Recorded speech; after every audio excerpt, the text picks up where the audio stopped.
Hello, everybody, and welcome to Late Night Football. Welcome to our weekly transfer show. It's not weekly, really, but we're trying to catch back up to it. So this is sort of our transfer roundup show, and we've got a full house today. Actually, I've got quite a few people joining. We've got back from the beach, Nishikant joining us. Nishikant, welcome once again. Thanks, Ray. Glad to be here again. Yeah. Are you actually in a beach area, or are you just like that? Nope. I wish. I'd be in August, but not right now. Yeah. Nice. No, he's smoking a Cuban cigar. Did you not see that? Oh, he is? Oh. No, I was vaping actually. Yeah, he vapes. Yeah. No, that Is would it be legal there? No, that would be something though, if he was. But yeah, well, he's just getting the practice in for the beach, I guess. But it's great to have you. We've also got Gaurav back on the show as well after vacation. Gaurav, welcome. Nice to have you again. Thank you, Roy. Yeah, it's always good to be on the show. Yeah, it's great. Yeah, it's always nice to have you as well. And of course, we've got Ratnesh back on the show as well after a while. Ratnesh, welcome as well. Again, pleasure to have you. Hello, Rohit. Yes. It's nice to be back. It is, definitely is. Yes. Right. All right. So let's get right into it. And because Ratnesh, we'll start with Liverpool news. Mo Salah signing a new contract. I think that's what Ratnesh wanted to do on the show. He wanted to be like, yeah, Mo Salah signing a new contract. I want to be here. No. To be honest, it was the latest news before the video that came in regarding Ronaldo, and I wanted to see what people are saying about it. Oh, really? Okay. Is there another rumor about Ronaldo going to Liverpool? The rumor that he has been asked to leave if the offer is right. I think that's what Ratnesh is probably. Yeah. He himself put in the request. That's what has been circulating in the internet today, right now, actually, like 15 minutes back. Oh, okay. Like Ronaldo, he wants to play for a Champions League club for the remainder of his career and something like that. Interesting. Yeah, we'll talk about that as well, but we'll do Mo Salah first, just because slow. But yeah, important for Liverpool to get his contract sorted, I guess, because they lost Mane, lost Minamino, Origi. They probably need to keep him. Definitely, what a piece of work from Liverpool. It was so important to have him sign 2-3 years. I don't care. He has to stay. While the other players are still gelling in and producing what Mane and Salah and Firmino did for these years, right? So in order to replicate that, someone has to be there in the form of Salah or Firmino. Salah definitely. So yeah, big news. Very, very happy about it. Yeah, since Champions League final, I think this is the first piece of news that has really, lightened me up in some time. Definitely. Gaurav, speaking about the sign, the £350,000 a week makes him Liverpool's most highest paid player in history. There's always an issue. We can refer to Aubameyang, we can refer to other players as well. When they get a new big contract, suddenly they stop performing. Martial as well, some might say. Do you think that is a danger with Salah as well? This is the last big contract of his career, to be honest. I don't think he's going to get another big contract after this unless he asks to leave or whatever. But do you think there will be a chance where maybe performances might drop? Maybe something you think that's a risk, and is that a risk worth taking for Liverpool? I think definitely, especially with Mane leaving, Liverpool couldn't have taken a chance, him leaving as well. And especially he had only 1 year remaining on his contract, I think, and they couldn't have let him live on free next season. So if he didn't sign that contract, they would have probably sold him this season itself. So, and he's, the kind of player he is, probably, or you could say arguably in the top 3 players in the league, or probably the world as well. So definitely, worth a punt. And even, if Liverpool offered him 400k as well, I would have still said, worth that much as well. Yeah, I do think he's worth the risk. The only thing is a risk. But the only thing is that he was kind of off form for the last second part of the season. He struggled a bit. That is the only issue I have. But I think Liverpool have regenerated their attack. They have signed some good players. So I think he'll find his form again. Yeah. No, and the good thing, of course, from Salah's point of view, I don't know whether he'll see it as a positive, but it's the fact he won't be playing the World Cup this year. So he'll be getting that time off in December when everybody else would probably be playing. So I'm sure he would have wanted to play in the World Cup, but at least that would be something of benefit to Liverpool. Let's talk about the Ronaldo stuff, because I didn't read about that just as I was preparing for the show, but I'm seeing it now. So it's reportedly, and it's coming from Mirror and the Daily Mail, which are not exactly very reliable sources. So I haven't seen anything. So we're gonna have to see whether it's true or not. But if that is true, Nishikant, do you think that? I mean, I have my views as a United fan, of course, on this, but I'll come to you first. Do you think it is that? Do you think it is feasible that he might want to leave, and do you think that it's something that United should look at to say, well, yeah, maybe yeah, you can leave, or maybe say no, you signed a contract, so you should stay? Well, it wouldn't be very surprising if Ronaldo wants to leave, because he's used to playing, at the top level. He definitely wants to play in UCL, right? So maybe that's probably a motivation why he wants to leave, if he wants to leave. But like you said, the sources that are reporting this are fairly unreliable, Mirror and Sun and so forth. So I think this news should be taken with a pinch of salt. But going by what we have been hearing, from Ronaldo, from United sources, that definitely Ten Hag wants to keep Ronaldo, and United are very, strongly convinced that Ronaldo would stay next season. I don't know how true. I don't believe that this might be true, but I wouldn't totally be surprised if this is. And it might, like, if United sign a good striker, then it wouldn't really be that bad of a deal for United to let Ronaldo go. Maybe get some money for him, but there aren't a lot of clubs that can afford a player like Ronaldo, right? Because his salary would be among the higher bracket. So there are a very few clubs that can afford Ronaldo. Maybe City, PSG, likes of that. And I don't think I don't know. I mean, PSG, it looks like PSG might be letting Neymar go. So who knows if they might, come for Ronaldo, but it doesn't look like there would be many clubs interested in Ronaldo, and even less who can actually afford him. Yeah. So it might just be, a rumor. I don't think United are going to sign a striker, to be honest. I don't think they have the money to sign a striker, to be honest. So I don't think that's going to happen. So definitely they'll want him to stay. The issue is who would want him. And I think that's a big, because I don't think City want him. A lot of clubs would want him. The only club that are interested apparently is Chelsea. That's a question with Nishikant. Would Nishikant want I haven't heard if Chelsea were. I mean, there could be tier 2, tier 3 sources saying that Chelsea might be interested, like they have been saying about Neymar as well. But I haven't really heard from any credible source saying that Chelsea are interested in Ronaldo. I mean, everyone would be interested in Ronaldo. The thing is, can you afford him? Right? If it comes to the fact that he's open and available during the summer transfer window, a lot of clubs would be interested. But how many can realistically afford him? And I'm not sure if Chelsea are the club that can realistically afford him. I think they can. They've just released out Lukaku's wages, that, and then maybe add a few, some change from somewhere else. And, I know Lukaku is not the kind of money that he's on, but that might be possible. But Gaurav, you were saying before we interrupt? I think Ronaldo's situation is kind of similar to, Lewandowski. He's not really interested to stay at the club, but, he doesn't know where he can move. Lewandowski is kind of in the similar situation. He wants to play for Barca, but I don't think they're really in the position to afford him.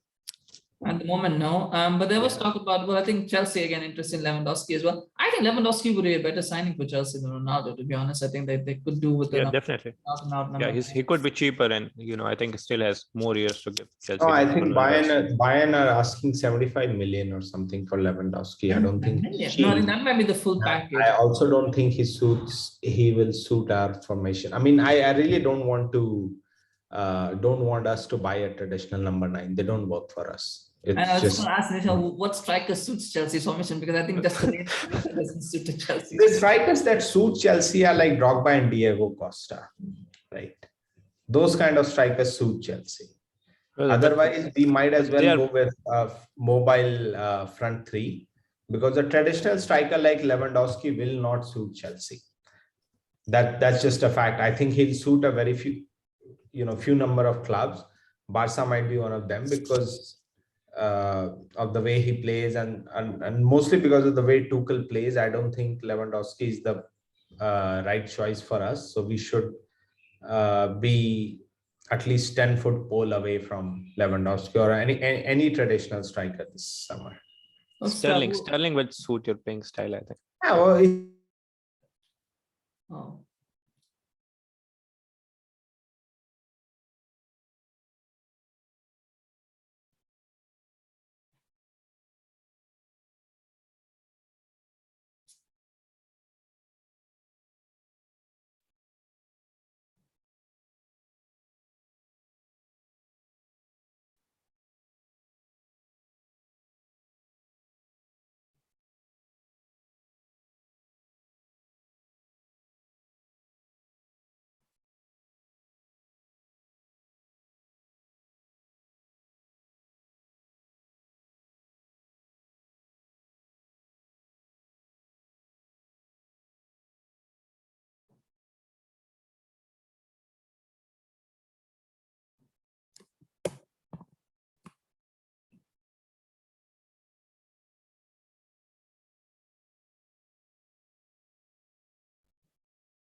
Hello. Premier League player anymore.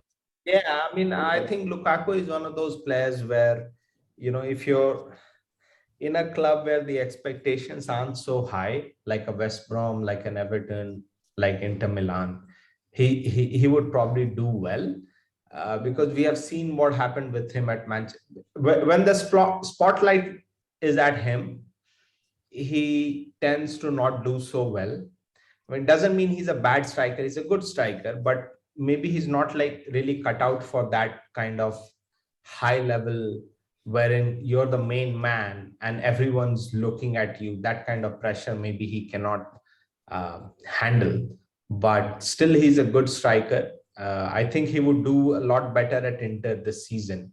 I hope so. He does, so we can sell him for good money next season. But I think he's a lot more suited for a club like, let's say, club like Arsenal than he is for a club like Man United, City, or Chelsea.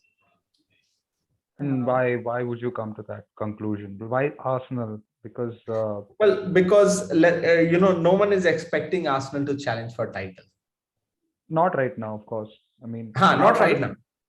If Arsenal Liverpool- were at a position of Manchester City right now, let's say they had been winning titles after title, he would not be able to do well at Arsenal. right. That focus is what I'm trying to say. When you're the main man and the limelight is on you, that you have to take this club forward to win the title, that's where Lukaku fault is. He goes to Spurs, he'll do really well. He goes to Everton, he'll do really well. Right. Well, He sorry goes about to that. City, he goes to United, he'll not do well. United, in fact, their fans may not be that optimistic about them winning the title in next, let's say, couple of years. But the media pressure at United would still be very high. Everyone would be scrutinizing everything Lukaku does, and that's when he falters. He's Well, not that kind of. To be fair, when Lukaku did join United, there was hopes that they would challenge for the title because Jose Mourinho was there at the time. They were supposed to, but it didn't work out. Anyway, sorry about that. I don't know what recording has been happening. Like basically, my computer just froze completely. So I don't know if what we did before got recorded or not, but we'll continue. And hopefully it continues to record. It's been recording now, but I hope that when you guys were on and I was not, it was still recording, but I have no idea.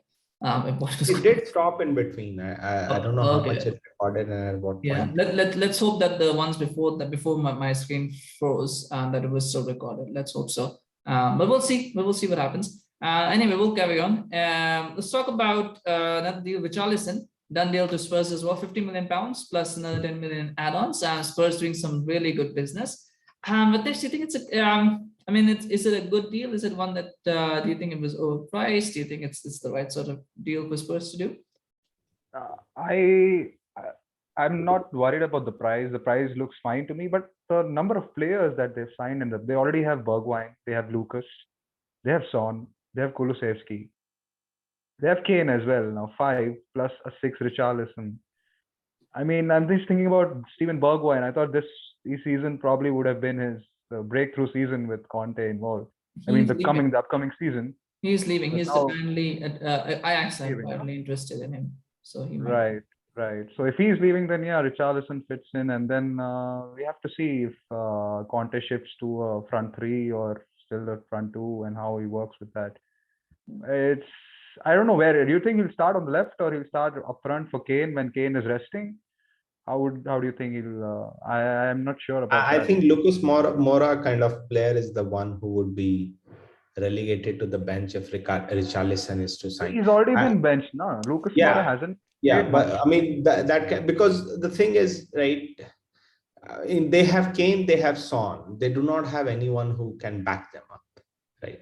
And when Son got injured, Spurs really suffered last season, right? So they definitely needed that a backup, right, who could do that. And Richarlison, he's a proven goal scorer, right? So I wouldn't say he's overpriced. He's a goal scorer, so 50 million, that's a lot of money, but that's probably a right amount of money that Spurs have spent, and they've spent on a lot of good players this season. So definitely, I think from you.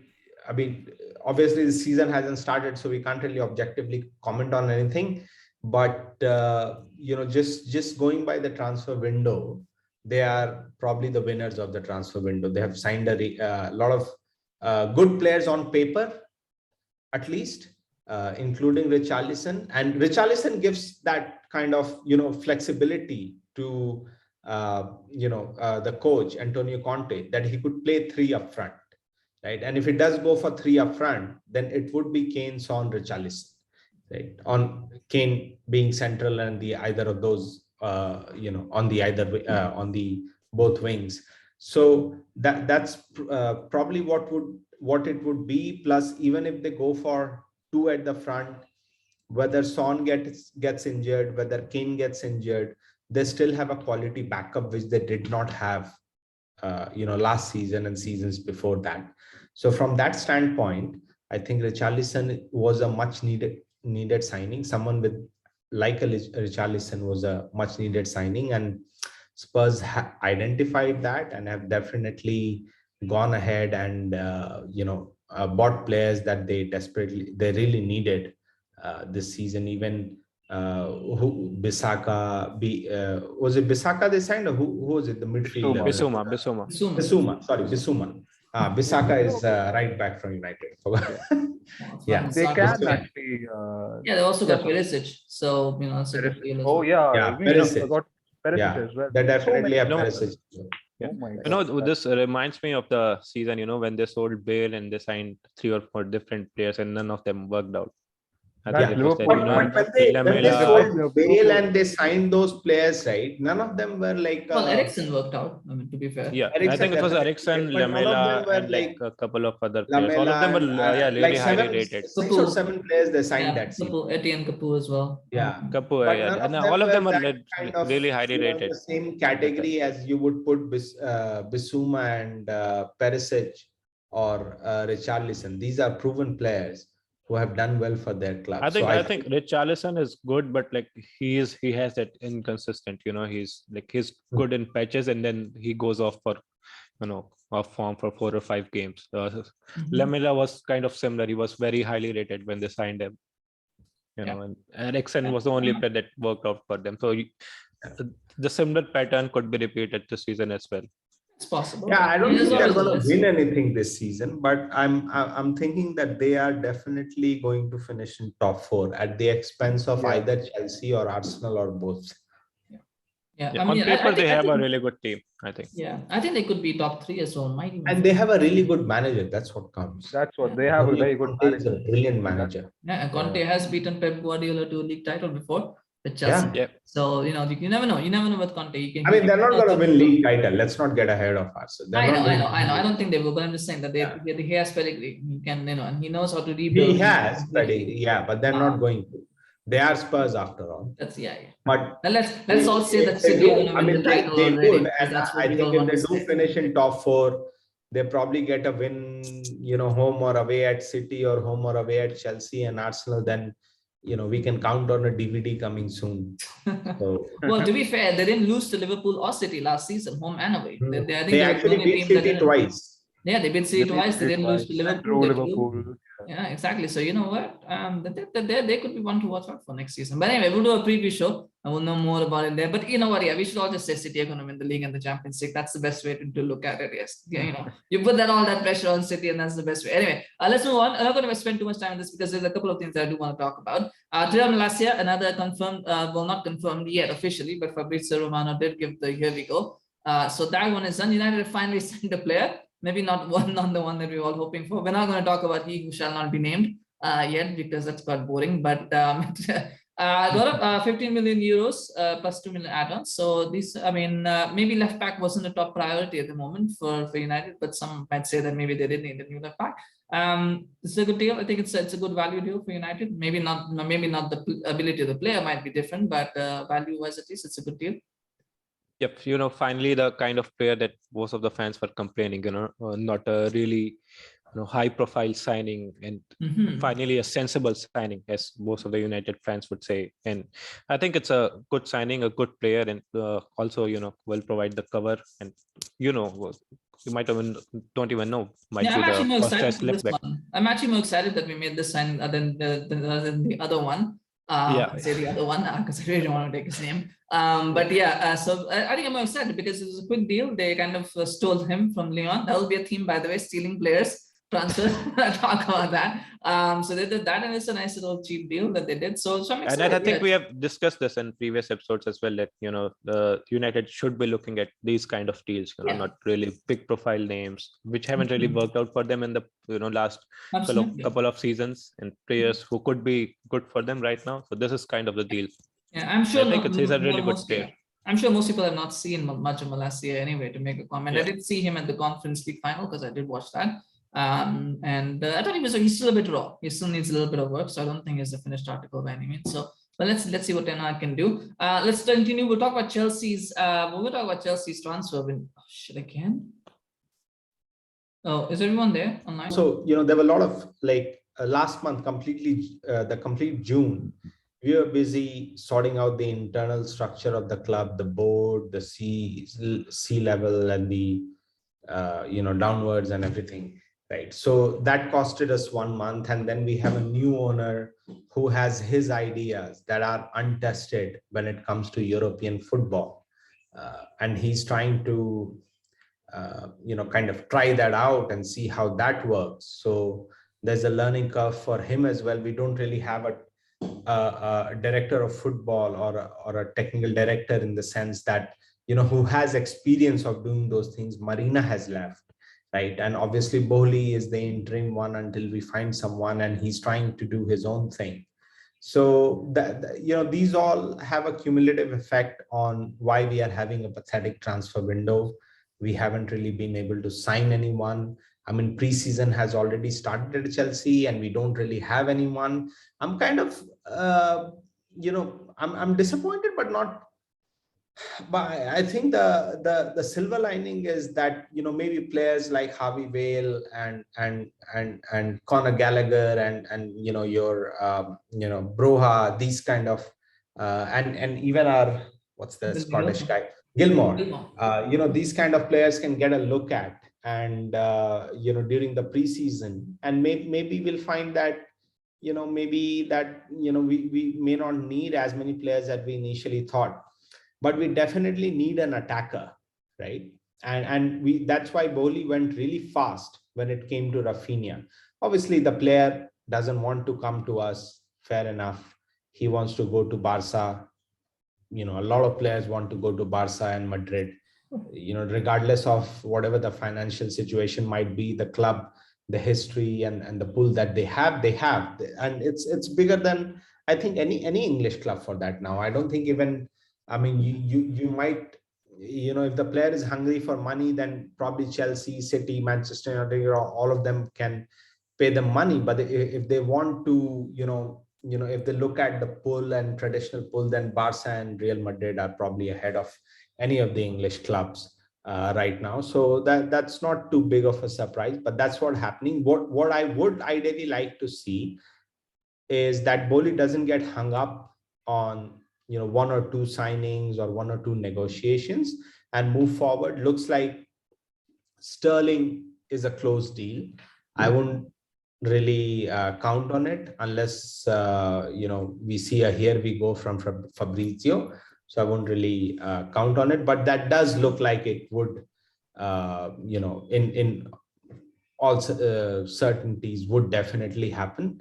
So let's see how that goes. And we definitely need another winger. I think we are trying to, one of the players, either Pulisic or Werner, would be part of a deal with Delete or one of the some other players. So definitely we have outgoings. Good thing with Boehly is that he's making sure that those who haven't proved themselves are going off, right? The only thing I will say, Nishikant, is welcome to American ownership. This is what happens when you have American owners. The good thing there is that Roman had made sure by inserting the clause that he cannot still start taking dividends or selling stocks and those things. No, I'm sure it's going to be much better.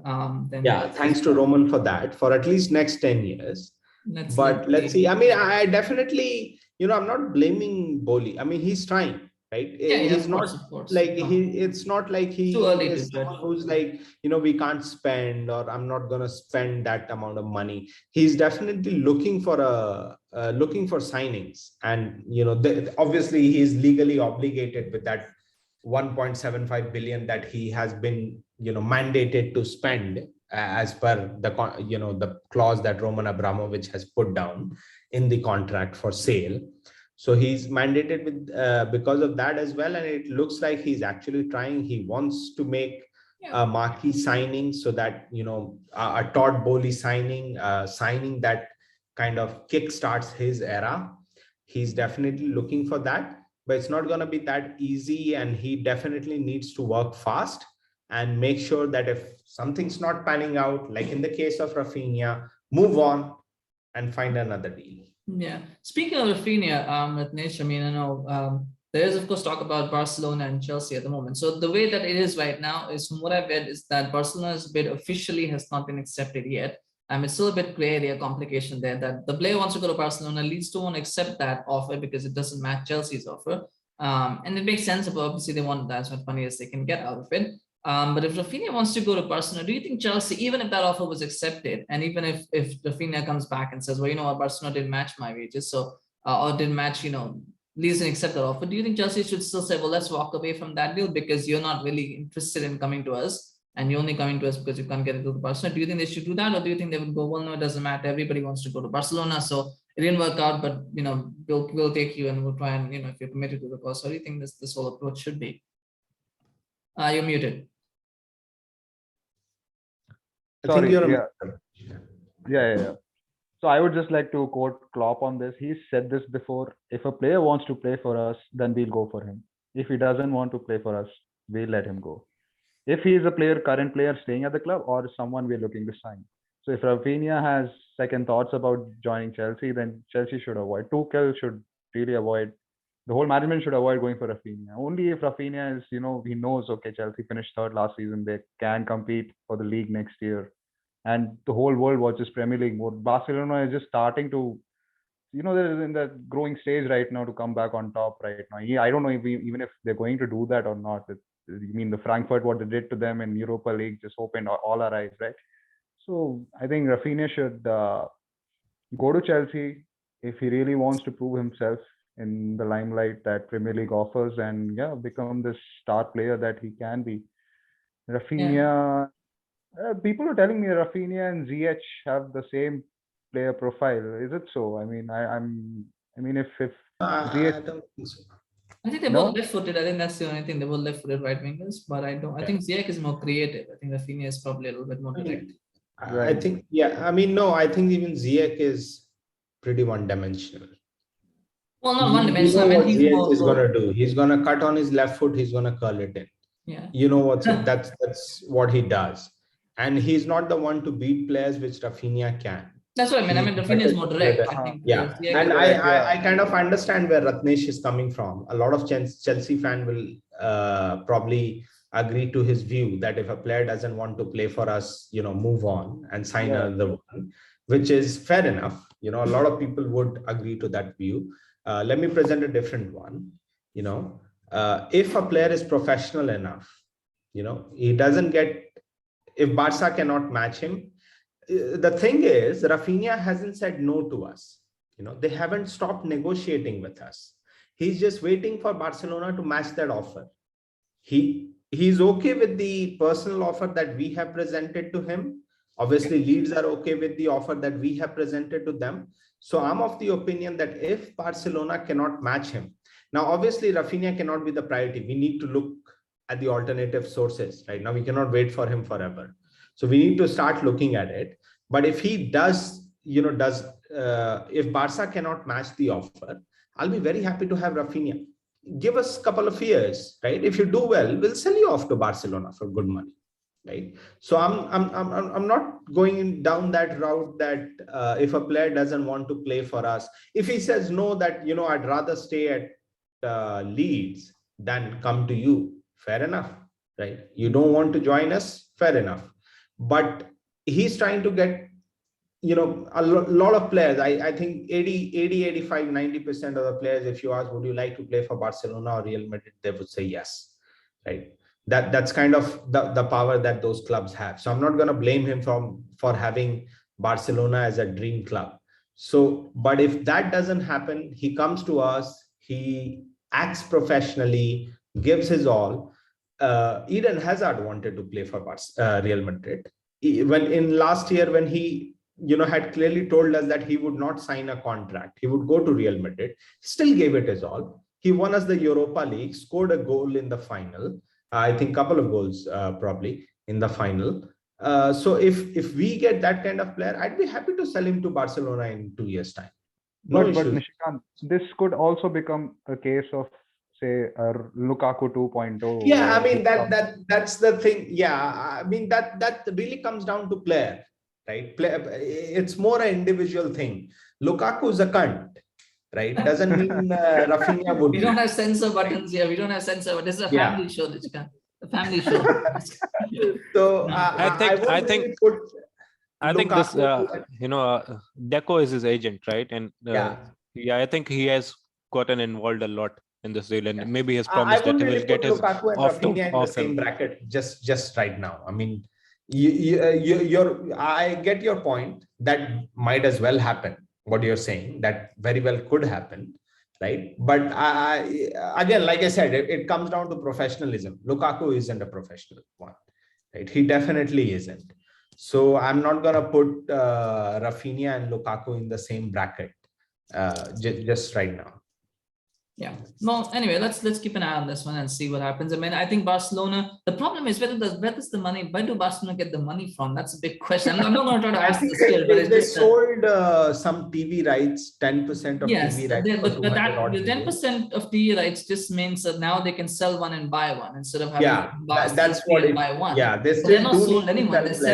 They're selling Frankie De Jong. They're probably selling Mingueza, but that's not going to get you. Yeah. I think they're loaning Mingueza to Spurs. This time, no, Spurs. No, Longley is the one who's Longley. Yeah.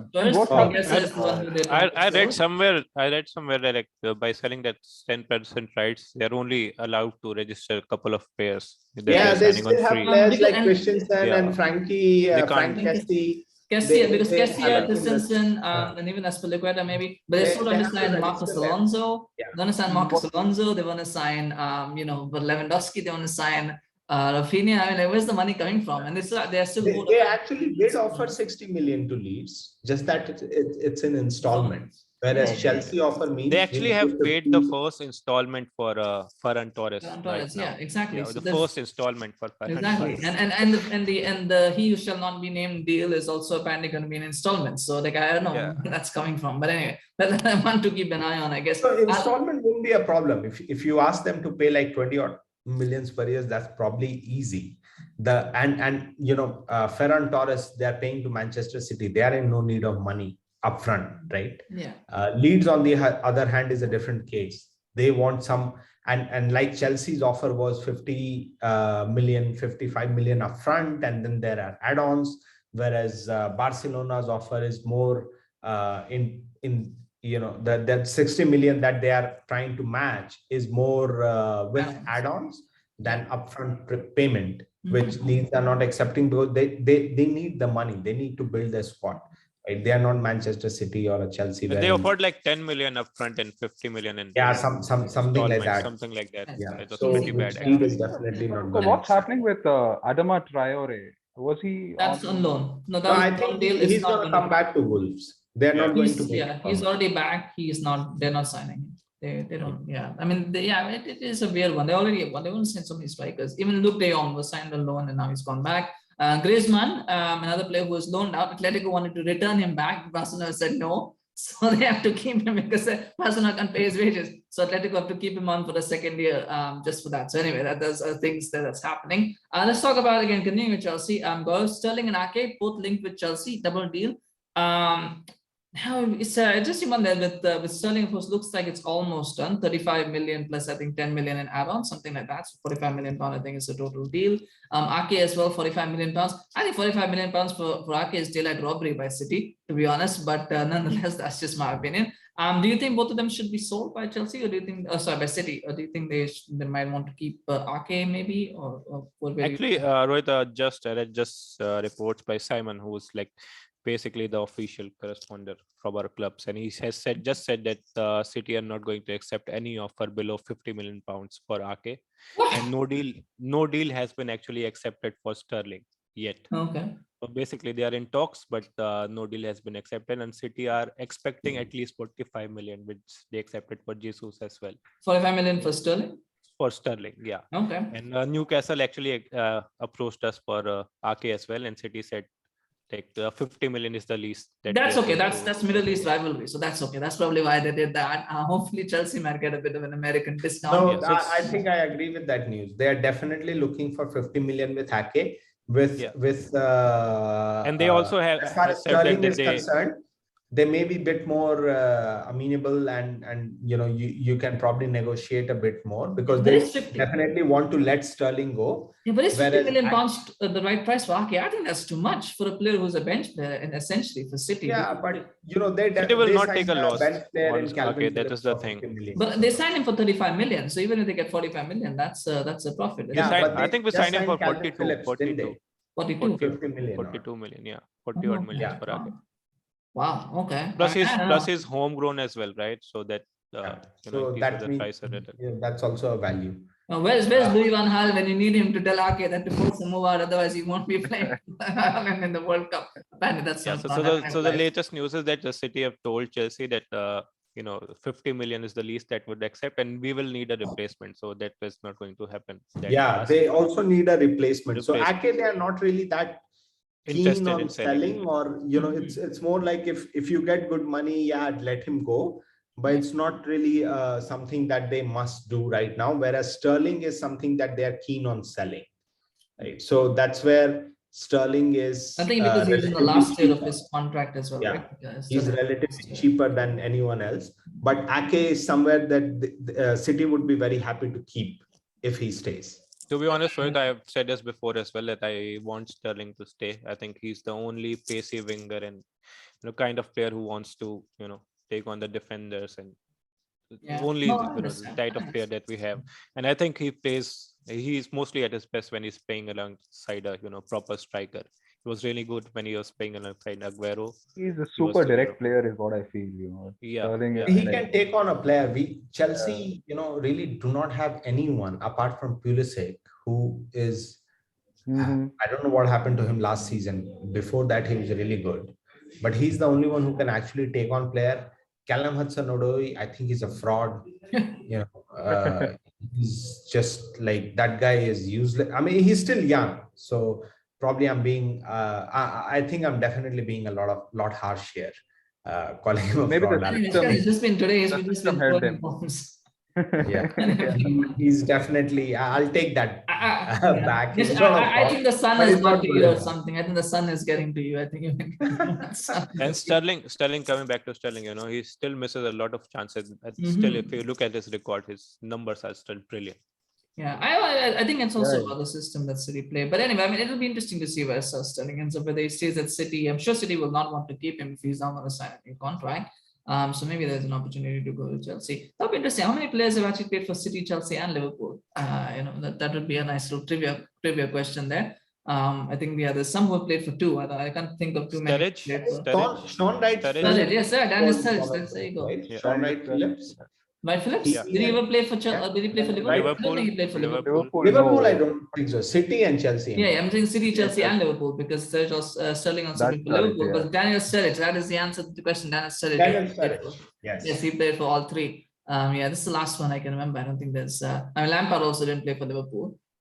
Yeah, and then of course there's probably some others as well. I think. Who's that other guy? Raul Meireles. Raul Meireles didn't play for City though. He played for Liverpool. He played for And- Liverpool. Chelsea and Liverpool. Chelsea, yeah, and as did Yossi Benayoun, also played for Liverpool and Chelsea, but never Yeah. played for City. So anyway, that's it's one there. Anyway, that'll be interesting to see where those two end up. And also speaking of City, Calvin Phillips is probably also closing on a deal to sign. Yeah, that's a 50 million backup. 50, Yeah. I mean, 50 million. If Ronaldo- Exactly, it's true. It's a 50 million backup. And speaking of 50 million, they're also going to get a 30 million backup in Marc Cucurella, 30 million backup for 35 million backup. So they're doing deals. Ratnesh, it looks like they're trying to flesh out that squad now. I think Pep has realized last season, and I do feel that somewhere in the semifinals, if they had a better backup for Rodri and then not had to bring on Fernandinho, they might have actually gone on to win that game. So maybe he's thinking from that angle as well. That I think Cucurella might not be a backup if he comes, because right now they're playing a right back as a left back. He plays well there, though. I mean, Cancelo plays well. He I does. guess Walker is getting old. So you might think that they might play Cucurella as what I'm thinking. I think Cucurella might be the left back and Cancelo might actually cement his position as a right back. And you just want to play two opposite-footed fullbacks. You just play Cucurella at the right back and you play Cancelo as a left back. That's better for you. There you go. Why do I need right? Why do I need invert? Why do I need same-footed fullbacks? We'll just do the opposite. Yeah, and knowing, with Pep Guardiola, anything is possible. Yeah. Anyway, Ratnesh, sorry to interrupt you. Can I cut you off there? Yeah, you were talking. Yeah. So just in terms of squad depth, yeah. The squad depth of City now, I think, with Calvin Phillips coming in, I wanted to ask you if Bernardo Silva is heading out. No, not at this moment. No, not at this point. Barcelona are interested like they always are, but I don't think they have the money anymore to. I don't know where they'll find the money from. Yeah, so unless they have some other, maybe they'll make the seats. They'll probably try to sell off all the seats. Oh, you know that Cristiano Ronaldo news? Yes. Even David Ornstein is reporting that now. Yeah. So I don't think that's fake. Serious. That's possible. I mean, I'm not saying anything from Fabrizio yet. So, David. I mean, Ornstein is pretty good, athletic. Yes. Yeah, of course. Of course. Ornstein is pretty good. Let's see. I mean, you know what? Just speaking on that, Ronaldo, we'll come back to it. We'll finish this discussion because I didn't get to give my opinion because the whole issue incident we have the computer. But I'll let Ratnesh finish on this thing, and then maybe we'll come back to that. So like Nishikant said, now if Calvin Phillips is coming in, all their midfielders are staying. Gundo and Silva. I mean, it's a proper backup. It's a hefty, nice, expensive backup they want to have. Well, they have £100 million backup, so 50 million doesn't seem a lot. It's not a problem at all. That's like you know how they sometimes say you find like change in the back of your sofa. That's like the city's like, oh yeah, there's some change in the back of my car that I just found. Maybe Gaurav is just looking at it. Yeah, but is he a good player? I mean, is he the kind of player that I think City need? Calvin Phillips. Yeah, I think they do need someone who can run the length of the pitch for 90 minutes up and down with the intensity that he can. Sorry, that's my last joke. I'm not making any more. Sorry. Right. I mean, we have to see, I don't know on what basis they went for him. Why? I mean, what kind of profile does Calvin Phillips bring in comparison to other existing City players? Is he I think he's kind of similar to Rodri, but he's a bit more dynamic. I feel like his numbers are. If you look at his numbers, if you compare his numbers with Rodri, it's kind of same.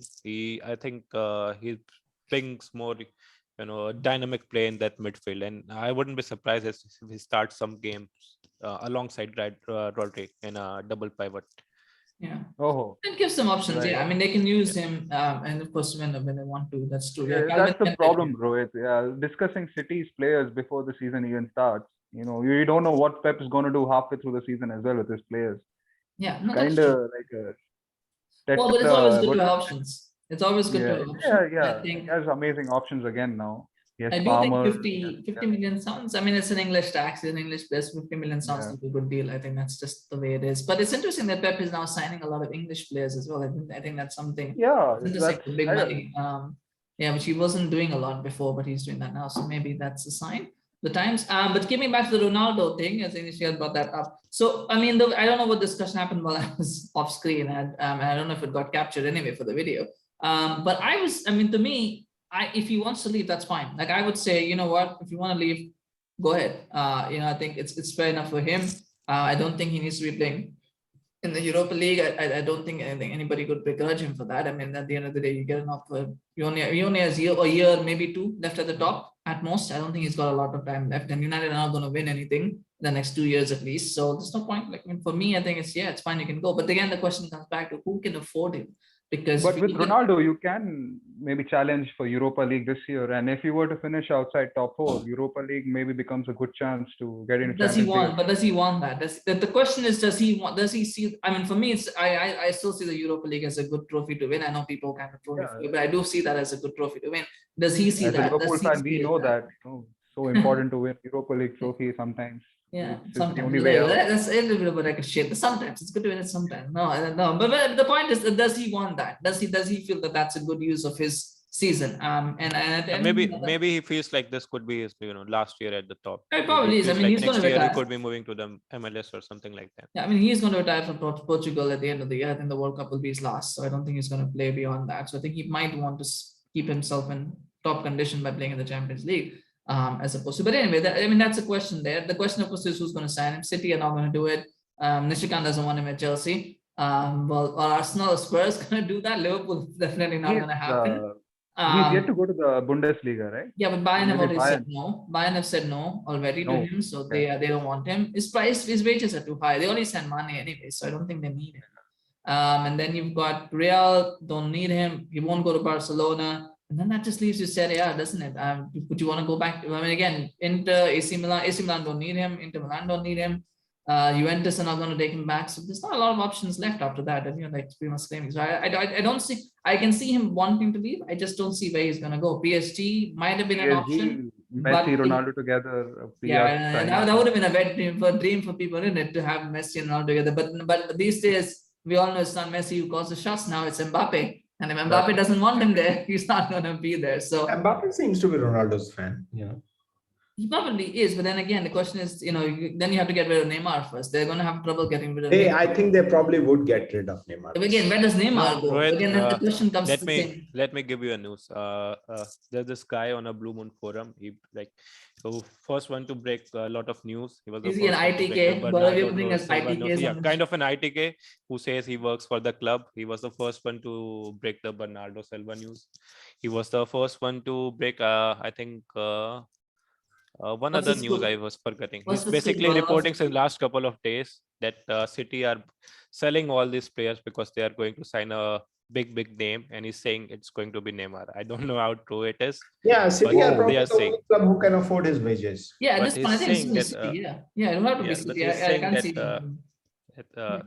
they are going to go after Neymar. I don't know how to. Barca can't afford him. This season, Barcelona can't afford him. He would want to go to Barcelona, but they can't afford him. Yeah, so it's only City. I guess it's only the option. When Delph signed a new contract at Aston Villa, and he said that he's going to stay at the Aston Villa, and the next season next day he moved to City. Fabian Delph, yeah. Fabian Delph, and he was the first one to say the next day that guys stay calm, he's going to move to City, and he got all kind of abuse. Yeah. Now the question here, of course, is that I don't know, we're already running out of time. We've gone way over time, so I hope you guys are okay to stay a little bit longer. So this is an interesting question for me. If you sign Neymar, what does that mean for Jack Grealish? Why did you spend 100 million on Jack Grealish? Because they both play on the left wing, right? And then you've also got Phil Foden, who also plays on the left wing, although he can probably play as a false nine. Foden can probably play as a number 10. Yeah, I mean, there- but there- you could play there the are first rumors- time, but then there you are sign rumors- Haaland. So I think the false nine era is over. There That are rumors Grealish could actually be a that backup. Grealish. They there are have a rumors that 50 million rumors- backup in Calvin Phillips. Why not 100 million? that there are actually rumors that Grealish is going to be moved into the midfield this season. Like Pep initially signed him to play in that midfield role alongside So Kevin then, De Bruyne. so maybe it So- should be 100 million backup midfielder instead of 100 million Backman, backup yeah. winger. Okay, yeah, Yeah. okay, that makes sense. Yeah, so yeah, then it's 150 They million needed a backup. goal. To be honest, in I'm still Champions League taking that as game, a and they did a not pinch bring. of salt, but I don't No, know how not true it Champions is. League game. Sorry. Some other game in Premier League. They needed a goal. It was like last 5-10 minutes. They did not bring on Grealish. So that tells you how much Guardiola rates him. Well, I mean, it's Are you guys- interesting. Yeah, sorry, Ratnesh, go ahead. Yeah, I just wanted to mention, are you guys seeing the number of players that are available on the left side than the right side? There are millions of names that you can pick out to play on the left side of the pitch. It's because then of the there's inverted hardly- wingers. It's because of Yeah. Wingers are very far Yeah. and few in between, to be honest. There are some We've stopped right-footed playing wingers who wingers can- now. Yeah, I mean, like players like Raphinha, Ziyech, Raphinha, who's a right-footed winger but plays as a right winger. Then you have Ziyech. But like traditionally, where right Mahrez- is a position Mahrez. for left-footed players like Ziyech and Mahrez, and they are very few and far in between right now. Salah is And nobody. That is why I Salah think is- Liverpool didn't want to lose Salah in that for that regard. I because- mean, what you I'm can saying have is many Salah is an players on the inside left side. forward as well, right? Like he's also But yeah, left-footed. there's no one else who can play that side, be a winger or a left-sided player. It used to It's always the left- be the case that you didn't have I a think lot of even Perisic is a right winger. yeah. He's more of a wing back right now, Perisic. And This is these days more of a wing back, yeah. Yeah. It's more, I think there was always a dearth of left-footed players. The thing is, because of the inverted winger craze nowadays, most managers Yeah. don't even like playing right-footed wingers on the right-hand side, just like Sancho. But I He's a thought right-footed right Sane winger, was, but he was played on the left. So Leroy Sane was someone I really adored. Playing on the left with the left foot. He Yeah. was explosive Sane was on that side. actually in his Schalke days played on the right wing itself. and even On now the for right Bayern, he side. plays Pep, yeah, but Pep Bayern is when playing he right. signed him, when we signed him, so he started playing on the left, and Sterling started playing on the right. yeah. So well, they basically exchanged positions. yeah, Sane.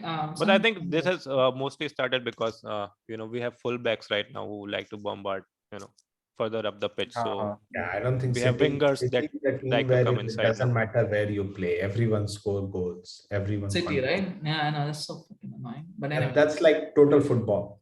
Yeah. All right. Well, anyway, that's an interesting one to give a Neymar to City. By the scoop here. In case that happens, you heard it here first. That's right. You heard it here first. That's what we're going to say. You heard it here first. I don't think anybody has broken that news yet anywhere. So, yeah, that'd be interesting if that happened. Let's talk about the final thing that I want to talk about is Arsenal. So it's a problem for them. They lost out on Raphinha. Maybe they might have lost out to Chelsea. Might ease the blow a little bit. If they lose him to Barcelona, then they'll be like, yeah, well, that's okay. You wanted to go to Barcelona with Chelsea. But they might also lose Sandro Martinez. I mean, we'll start with you on this one, Nishikant. It's a problem for Arsenal. Do you think that is that an Arteta problem? Is that a financial problem that they're not able to get these deals over the line and players that clearly they're interested in? Like Raphinha? Like Raphinha, Alessandro Martinez as well now, who's at Ajax and who's looking like he's going to move to Man United. Maybe, because I don't know yet. But do you think it's a concern for Arsenal? Maybe it's a financial concern. I don't know if it's a financial thing, if it's an Arteta thing, but they're not able to get these deals over the line. I'm not sure if it's an Arteta thing. Right? It probably comes down to how much money they want to spend, because they signed Gabriel Jesus. They signed the midfielder, who's that, Fabri or Vieira? Fabio Vieira. Yeah. So they signed them. They signed these two players who are good players, right? They needed those. They have addressed those situations. They could have done with Raphinha, but I don't think, even if, let's say, Chelsea wouldn't have agreed a deal, and had it been Arsenal, they would have been in the same situation that Chelsea are right now, because player wants to join Barcelona. So I'm not sure that would have made any difference to begin with, right? Obviously, if you look at it, and if you say that if a player is being called by, let's say, a Pep Guardiola and Arteta, whom would he choose? He'd probably choose Pep Guardiola, but that might be true for any other manager in comparison to Pep Guardiola. So I'm not going to say that it's because Arteta is a bad manager that he But would doesn't have. somebody choose Xavi over Arteta? I mean, Xavi is probably more. Well, they would choose Barcelona over Arsenal in that case, right? It may not be Xavi versus Arteta. It would be, and for to be honest, it could be Xavi over Arteta because Xavi is a legend of the game. From a player perspective, if people chose Zidane, when Zidane was there. I mean, let's see, Hazard. He said, I would, my ideal is Zidane. That was before he had won any Champions League and things with Real Madrid. So because he was Zidane, that same way he's Xavi, right? Arteta was an average player, right? So, obviously they could choose, but I think it more be between Barcelona and Arsenal at that point in time. But I think it's more down to the fact how Arsenal want to spend money, right? They have a budget. Arsenal have never been a free flow spender. People used to blame Wenger for that, but it had always been the board. They never wanted to be a free flow spender like Chelsea or a Chelsea of the past, and City and Manchester United, for even Man United for that matter. So they don't have that kind of financial clout. So I think what they're doing well. The players they signed, even last season, Ben White, Ramsdale, they did really well for Arsenal. They really, Arteta really, found the players that he wanted to, and they did really well in his. They have done really well in his system, and I don't see that changing. So definitely, and now he has gone Gabriel Jesus, who's a good player in my opinion. He's a pretty good player, pretty good forward. They have signed Vieira again, and now obviously they are looking for other players like Richarlison, like Raphinha and others. Martinez, for that matter. Some would pan out, some wouldn't pan out. But what I really feel is that Arteta really knows the profile of the player that he wants. And then it comes down to the board. How much do I need to pay for that particular profile? And they would obviously choose what fits in their budget, right? They don't have an open coffer like other clubs that I named before. So that has to be taken into account. But I think Arsenal are really doing well, this season in terms of. Arteta is really doing well, identifying people that would fit his profile within a certain budget, and then get the best out of those players. That's very positive. Ratnesh, we'll conclude with you. The player that now is being linked is Yuri Tillemans from Leicester. For Arsenal, that's a good deal for them to do. I mean, do you think he's the sort of player that Arsenal should be looking at? Yeah, sure. Why not? I mean, they have Partey to sit at the back with Xhaka, and Tillemans can, go forward. Maybe Odegaard on the bench can come in. And Tillemans will bring a lot of experience into the team. It's a very young team right now, and someone with Partey should be there to hold that grit in the midfield. I think Tillemans will bring that box-to-box feel as well, while Partey can control the game from the back with Xhaka controlling some channels here and there. I think Tillemans will be a great addition. Maybe he's the Xhaka replacement. I think he might be the Xhaka replacement. Maybe. You start with those two, and then you play Odegaard up front as a number 10. Having a left-footed midfielder is also a great asset, I feel sometimes. Someone who can play balls through his left foot. It's really good to have someone like that, and plus Tillemans has long range shots on him. So the way Arsenal play, they are also looking to now break down teams who are going to sit back while Arsenal start playing possession football. So I think Tillemans is someone who can start breaking down teams like that. They already have Emil Smith-Rowe and Odegaard in the team who can do that, but they're all learning the trade right now, and maybe going for someone who's a little bit experienced is a very good choice to have. Yeah. And Tillemans should go to Arsenal if he gets the opportunity to do that. Yeah, let's see if Arsenal can get that deal over the line. I'm sure they can. That's a pretty cheaper deal to do. But I saw Gaurav Yanin, and I'm sure many people probably, it's been a long video and probably it has been a little bit, we had a few challenges with the video, but hopefully you enjoyed it. We had a big scoop of Neymar. Which yeah, if that happens, probably I'll probably mention it on the show. Yeah, that we heard it here first. Neymar to Manchester City is quite possible. But thank you so much, Nishikant. Thank you so much, Gaurav, and Ratnesh. Thank you so much as well for joining the show. So it's a pleasure to have you guys and this to discuss football. I think this has been one of our better transfer shows they've done, because we had a lot of discussion. I think the window is heating up. It's now open. The things that are happening, things are moving, and we want to watch and see how it goes. So thank you guys for sharing your opinions. If you enjoyed this video, do remember to like it, share it as well. And share your comments. What did you think about? Do you think about some of the transfer deals that have happened, some of the transfer deals that are possibly happening? Do you think certain players are overpriced, correct price, whatever? Let us know in the comment section. Thank you so much for watching. Have a good day or night. Also remember to subscribe to our channel on YouTube. Follow us on Facebook as well. We'll try to do more content. I know I always say this, but I'll try to do more content. And of course, we'll keep an eye on the big deals as they break. So we'll try to bring reactions with that as well. Thank you so much for watching. Take care. Have a good day or night. And we'll see you again soon. Bye.